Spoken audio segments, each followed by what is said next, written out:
Types of sets. First, finite set. If elements of a set are definite in number, अगर किसी set में number of element definite हो यानी कि finite number of element हो तो उस सेट को फाइनाइट सेट कहेंगे। ए सेट विच इज़ एम्प्टी और void is also a finite set. कोई सेट एम्प्टी या फिर वॉइड है उसको भी फाइनाइट सेट कहेंगे। जिसमें कोई भी एलिमेंट ना हो उस सेट को भी फाइनाइट सेट कहेंगे। Example 1 5 25 125 is a finite set. ये एक फाइनाइट सेट है क्योंकि इसमें 4 ही एलिमेंट हैं 1 5 25 और 125। Second example the set of months in a year is a finite set. एक साल के अंदर 12 महीने होते हैं इसलिए ये एक फाइनाइट सेट है। Set of all countries on earth is a finite set. Earth पे जितनी भी कंट्रीज हैं उनको हम काउंट कर सकते हैं इसलिए वो एक फाइनाइट सेट है। Second, infinite set. If elements of a set are infinite in number then set is called an infinite set. अगर किसी सेट के अंदर इनफाइनाइट नंबर ऑफ एलिमेंट है तो उस सेट को इनफाइनाइट सेट कहेंगे। When we represent a set in roster form we write all elements of set in braces. जब हम किसी सेट को रोस्टर फॉर्म में रिप्रेजेंट करते हैं तो हम उसके सभी एलिमेंट्स को ब्रेसेस के अंदर लिखते हैं। It is not possible to write all elements of an infinite set with in braces. Infinite set के सभी एलिमेंट्स को ब्रेसेस के अंदर लिखना पॉसिबल नहीं है। So we represent some infinite set in roster form. तो हम किसी इनफाइनाइट सेट को रोस्टर फॉर्म में रिप्रेजेंट कर सकते हैं by writing a few elements which clearly indicate the structure of the set. हम किसी इनफाइनाइट सेट को रोस्टर फॉर्म में लिख सकते हैं। उसका तरीका यह है कि उसके कुछ एलिमेंट हम लिख दें जिनसे हमें उनका पैटर्न का या फिर उनके स्ट्रक्चर का पता चल जाए और उसके बाद हम 3 डॉट्स लगा दें। जैसे सेट ऑफ नेचुरल नंबर है 1 2 3 4। हमें पैटर्न पता चल गया, स्ट्रक्चर पता चल गया 1 2 3 4 यानी कि नेचुरल नंबर का सेट है और बाद में हमने 3 डॉट लगा दिए यानी कि इनफाइनाइट सेट है। अब ये एग्जांपल देखते हैं। A is equal to X such that X is equal to 3 n where n is a positive integer including 0 is an infinite set. हम इसके अगर एलिमेंट देखें इस सेट के तो n की value where n is a positive integer including 0 यानी कि n 0 भी है और पॉजिटिव इंटीजर यानी कि 1 2 3 4 भी है। सो ऐसे पुट करेंगे n की वैल्यू। अगर n इंक्लूडिंग 0 इसलिए पहले n की वैल्यू 0 पुट करेंगे। 3 1 इसलिए 1, 3 1 3 9 हमें स्ट्रक्चर पता चल गया। उसके बाद 3 डॉट लगा देंगे क्योंकि ये set infinite positive integer infinite होते हैं इसलिए ये जो सेट ए है इसको हम ऐसे रिप्रेजेंट करेंगे 1 3 रोस्टर फॉर्म में 1 3 9 और 3 dot. Set of natural numbers 1 2 3 4 और 3 dot. The set of whole numbers W is equal to 0 1 2 dot dot dot. Set of integers dot dot dot -2 -1 0 1 2 dot dot dot. इसमें set of integer में 0 natural number और natural number के negatives भी होते हैं तो ये दोनों तरफ शोन चलता है ये सेट, इसलिए दोनों तरफ हमने 3 डॉट लगा रखे हैं। Note all infinite sets can not be described in roster form. सभी इनफाइनाइट सेट को रोस्टर फॉर्म में डिस्क्राइब नहीं किया जा सकता क्योंकि because elements of some infinite sets do not follow any particular pattern. क्योंकि कुछ इनफाइनाइट सेट के एलिमेंट पर्टिकुलर पैटर्न को फॉलो नहीं करते। जैसे example first the set of rational numbers q is equal to set of whole p by q such that p comma q belongs to integer and q does not equal to 0. Set of real numbers capital R, set of whole x such that x is a real number. Set of complex number c is equal to set of whole x plus iota y such that x comma y belongs to R और इसमें iota की value होती है square root of -1। इन सभी examples में हम देख सकते हैं कि जो इनके एलिमेंट्स हैं वो पर्टिकुलर पैटर्न फॉलो नहीं करते, किन्हीं दो एलिमेंट के बीच में इनफाइनाइट नंबर ऑफ एलिमेंट्स हो सकते हैं। इसीलिए कुछ इनफाइनाइट सेट्स को हम रोस्टर फॉर्म में रिप्रेजेंट नहीं कर सकते, इसीलिए हमने इनको सेट बिल्डर फॉर्म में रिप्रेजेंट किया है। थर्ड है singleton set. A set consisting of only one element is called a singleton set. ऐसा सेट जिसमें केवल एक एलिमेंट होगा उसको हम सिंगलटन सेट कहेंगे। जैसे set A is a singleton set in which only element is a. ये जो सेट है ए, इसमें केवल एक ही एलिमेंट है ए, इसको हम इसीलिए हम इसको सिंगलटन सेट कहेंगे। Next example, capital A equal to set of all x such that x is between 11 and 13 and x belongs to natural number is equal to 12।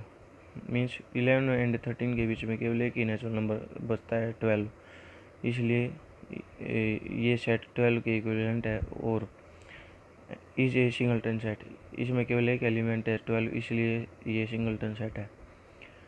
Next example, A is equal to set of all x such that 5x is equal to 6, x belongs to rational number is a singleton set since x is equal to 6 by 5 is a only solution of the equation 5x is equal to 6। ये जो equation है 5x is equal to 6 जिसमें x belong करेगा rational number में, इसमें x का इस equation का सॉल्यूशन केवल यही है कि x is equal to 6 by 5, इसलिए सिंगलटन सेट है। फोर्थ, एम्प्टी सेट और नल सेट और void set. A set which does not contain any element is called empty set और null set और void set। ऐसा सेट जिसमें कोई भी एलिमेंट ना हो उसको एम्प्टी सेट कहते हैं, नल सेट भी कह सकते हैं और void सेट भी कह सकते हैं। Empty set is denoted by symbol phi symbol से डिनोट किया जाता है एम्प्टी सेट, और सिंपली 82 से भी रिप्रेजेंट कर सकते हैं। Example, first, let A is equal to set of all x such that 1 less than x less than 2, x is a natural number। 1 और 2 के बीच में कोई भी नेचुरल नंबर नहीं है, इसलिए ये सेट एम्प्टी सेट है। B second example, b is equal to set of all x such that x square minus 2 is equal to 0 and x is a rational number. then b is a empty set because solution of equation x square minus 2 is equal to 0 is x plus root 2 into x minus root 2 is equal to 0 implies x is equal to minus root 2 comma root 2 and minus root 2 comma root 2 are irrational numbers। जो equation है इसको हम solve करेंगे, हम देख सकते हैं कि ए स्क्वायर माइनस बी स्क्वायर, ये आइडेंटिटी हम इसको खोलते हैं तो ए माइनस बी इंटू ए प्लस बी, तो हम इसको b मान सकते हैं √2, तो हम इसको खोलेंगे तो x plus √2 into x minus √2 is equal to 0। या तो ये 0 होगा या ये 0 होगा। अगर फर्स्ट 0 होगा तो x की वैल्यू आएगी -√2, अगर सेकंड 0 होगा तो x की वैल्यू आएगी √2। और -√2 और √2 दोनों इरेशनल नंबर हैं, बट इसमें कंडीशन थी कि x रैशनल नंबर होना चाहिए, इसीलिए ये एम्प्टी सेट है। Third example, C is equal to set of all x's that x is an even prime number greater than 2। हम देख सकते हैं कि इवन प्राइम नंबर केवल एक ही एलिमेंट है जो कि है 2 के अलावा कोई भी प्राइम नंबर इवन नहीं है, इसीलिए ये सेट एम्प्टी सेट है। C is equal to x such that x is an even prime number greater than 2, then C is empty set because 2 is the only even prime number। Fourth example, D is equal to set of all x such that x square is equal to 4, x is odd, then D is empty set because the equation x square is equal to 4 has solution x is equal to 2 minus 2 which are even। ये जो equation है x square is equal to 4, जब हम इसको solve करेंगे तो हमारे पास दो सॉल्यूशन आते हैं 2 और -2, ये दोनों ही इवन है, लेकिन हमारे पास कंडीशन थी कि एक्स ओड होना चाहिए, तो इसीलिए ये सेट भी एम्प्टी सेट होगा। Fifth, equal sets. Two sets A and B are said to B equal if they have exactly same elements. दो सेट हैं ए और बी, उनका हम इक्वल तभी कहेंगे जब दोनों के एलिमेंट सेम हो। And we write A is equal to B. जब दोनों के एलिमेंट सेम हो तो हम उसको लिखेंगे A is equal to B. Otherwise sets are said to be unequal, नहीं तो सेट्स को अनइक्वल कहेंगे। And we write A not equal to B. दो सेट ए और बी उनको इक्वल तभी कहेंगे जब दोनों के एलिमेंट सेम हो, और तब उनको हम लिख सकते हैं ए इक्वल टू बी। अगर उनके एलिमेंट सेम नहीं है तो वो अनइक्वल होंगे और उनको हम लिखेंगे A not equal to B. Example first, 3,7,9 is equal to 7,9,3। इन एलिमेंट्स का ऑर्डर मैटर नहीं करता। हम देख सकते हैं कि इसमें भी 3 है, इस सेट में भी 3 है, इसमें भी 7 है, इसमें भी 7 है, इसमें भी 9 है, इसमें भी 9 है, इसलिए ये दोनों सेट इक्वल सेट है। सेकेंड एग्जाम्पल, 2,4,8,2 हम देख सकते हैं कि इसमें 2 है, इसमें भी 2 है, लेकिन 2 बार है। इसमें ऑर्डर और रिपीटिशन मैटर नहीं करता, इसलिए 2 इसमें भी है, 2 इसमें भी है, 4 इसमें भी है, 4 इसमें भी, 8 इसमें भी, 8 इसमें भी। ऑर्डर और रिपीटिशन मैटर नहीं करते, इसलिए ये दोनों सेट सेम है। जनरली हम एलिमेंट्स को रिपीट नहीं करते और इनको ऐसे ही लिखते हैं 2, 4, 8। ये दोनों सेट इक्वल हैं। Third example, let A be a set of prime numbers less than 6। ये हमने कोई सेट माना प्राइम नंबर्स का जो लेस देन 6 हो। 6 से लेस प्राइम नंबर का सेट है, उसमें एलिमेंट होंगे 2, 3, 5। And P be set of prime factors of 30। हमने एक और सेट माना पी जो कि सेट है प्राइम फैक्टर्स ऑफ 30। 30 का प्राइम फैक्टर्स, अगर हम 30 के प्राइम फैक्टर करें तो उसके प्राइम फैक्टर आएंगे 2, 3, 5। जैसे कि 2 इंटू 3 6, 6 इंटू 5 30। ऐसे तो 30 के प्राइम फैक्टर होंगे 2, 3, 5। Then A and P are equal since 2, 3, 5 are only prime factors of 30 and also these are less than 6। A में एलिमेंट थे 2, 3, 5 क्योंकि ए था सेट प्राइम नंबर्स का जो कि लेस देन हो 6 से। 6 से लेस प्राइम नंबर्स होते हैं 2, 3 और 5। और पी सेट था प्राइम फैक्टर्स ऑफ 30 का। 30 के प्राइम फैक्टर्स हम अगर करते हैं तो 2, 3 और 5। 2 इंटू 3 इंटू 5 करेंगे तो 30 आएगा। तो इस 30 को हम फैक्टराइज करेंगे तो 2 इंटू 3 इंटू 5 इसके प्राइम फैक्टर्स होंगे। ए और पी में दोनों सेट्स में सेम एलिमेंट है 2, 3, 5, इसलिए दोनों सेट इक्वल हैं। Sixth, multiple sets. A multiple set is an ordered collection of elements. Multiple set unordered collection होता है एलिमेंट्स का, इन विच एन एलिमेंट्स में अकर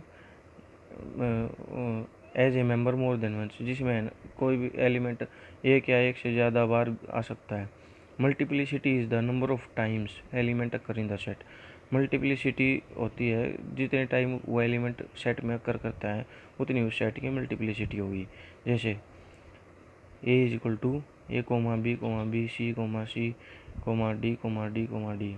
इसमें ए की मल्टीप्लिसिटी 1 है, बी की मल्टीप्लिसिटी 2, सी की भी 2, डी की 3, क्योंकि इसमें ए केवल एक बार रिपीट हुआ है, बी मतलब केवल एक बार आया है, ए केवल एक बार आया है, बी 2 बार, सी 2 बार, डी 3 बार।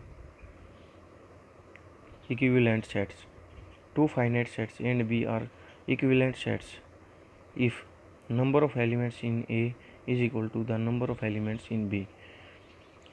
दो सेट हैं ए और बी, उनको इक्विवेलेंट जब कहेंगे अगर नंबर ऑफ एलिमेंट ए के इक्वल हो जाए number of element in B, यानी कि ए में भी सेम नंबर ऑफ एलिमेंट हो और बी में भी सेम नंबर ऑफ एलिमेंट हो, that is N of A is equal to N of B. यानी कि उनका कार्डिनल नंबर जो है, cardinal number of A is equal to cardinal number of B आ जाए, तब हम उन सेट्स को इक्विवेलेंट सेट्स कहेंगे।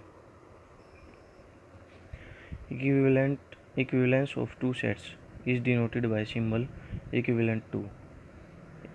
इक्विवेलेंस किन्हीं दो सेट्स के बीच में इस सिंबल से डिनोट करते हैं। A equivalent to B is read as A is equivalent to B. Example, A is equal to 1 2 3, B is equal to A comma B comma C. हम देख सकते हैं कि ए में भी 3 एलिमेंट है और बी में भी 3 एलिमेंट है। N of A is equal to N of B is equal to 3, then we can say A is equivalent to B. इसमें ज़रूरी नहीं है कि एलिमेंट सेम हो,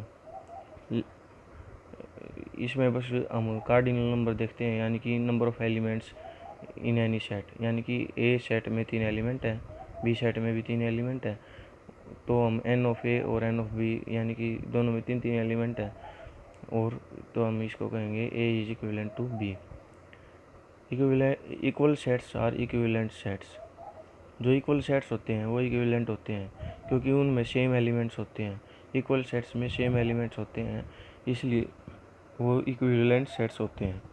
but equivalent sets need not be equal. Equivalent sets ज़रूरी नहीं है कि इक्वल हों। इक्वल सेट तो इक्विवेलेंट होंगे, लेकिन इक्विवेलेंट सेट ज़रूरी नहीं है कि इक्वल हों। जैसे इस एग्जांपल में हमने देखा था कि इसमें 3 नंबर ऑफ एलिमेंट्स हैं ए में, बी में भी 3 नंबर ऑफ एलिमेंट्स हैं, लेकिन ये दोनों इक्विवेलेंट हो गए, लेकिन सारे एलिमेंट अलग अलग हैं। अगर एक भी एलिमेंट अलग होना तो भी हम इनको इक्वल नहीं कह सकते, इसलिए इसमें सारे एलिमेंट अलग है तो ये इक्वल नहीं है, केवल इक्विवेलेंट सेट है ये दोनों, ए और B. Cardinal number of a finite set. Number of elements in a finite set is known as cardinal number. किसी फाइनाइट सेट में जितने भी एलिमेंट हैं उनके number of elements in a finite set. किसी फाइनाइट सेट में number of element को हम कार्डिनल नंबर कहते हैं, और order of a finite set cardinal number या order of a finite set कहते हैं, and is denoted bye N of ए। उसको हम एन ऑफ ए से डिनोट करते हैं। ए इज इक्वल टू 1 2 3 4 5, इसमें 5 एलिमेंट हैं तो इसको हम ऐसे लिखेंगे n of A is equal to 5। Thank you students.